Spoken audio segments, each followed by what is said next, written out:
20.000 domande di edilizia residenziale pubblica giacenti, ma solo 135 gli alloggi assegnati nel 2024, mentre 7.000 rimangono sfitti.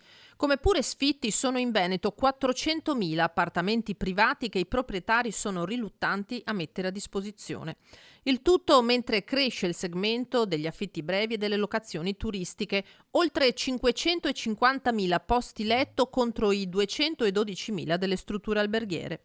È di fronte a questi numeri che CGIL Veneto e Sunia tornano a incalzare la regione. Non si può più minimizzare l'emergenza abitativa in atto, sbottano, che senza interventi programmati e investimenti rischia di aggravarsi ulteriormente. Noi pensiamo che sia necessario un intervento straordinario della regione, oltre che il piano nazionale casa di cui ancora non abbiamo notizie, per dare risposta alle migliaia e migliaia di famiglie, soprattutto giovani coppie, che fanno difficoltà a mettere su casa.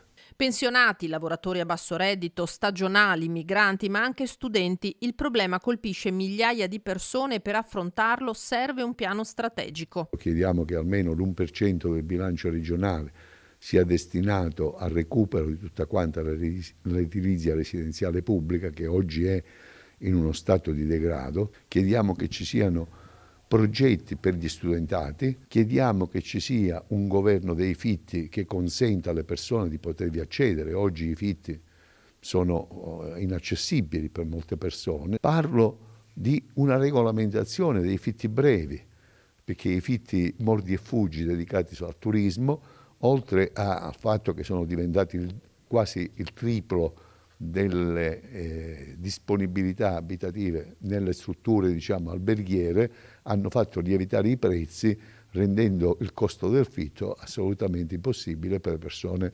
normali, ecco. Uno dei problemi che oggi abbiamo in Veneto del mercato del lavoro è il tema casa, per chi deve trovare un nuovo lavoro e sta cercando il lavoro.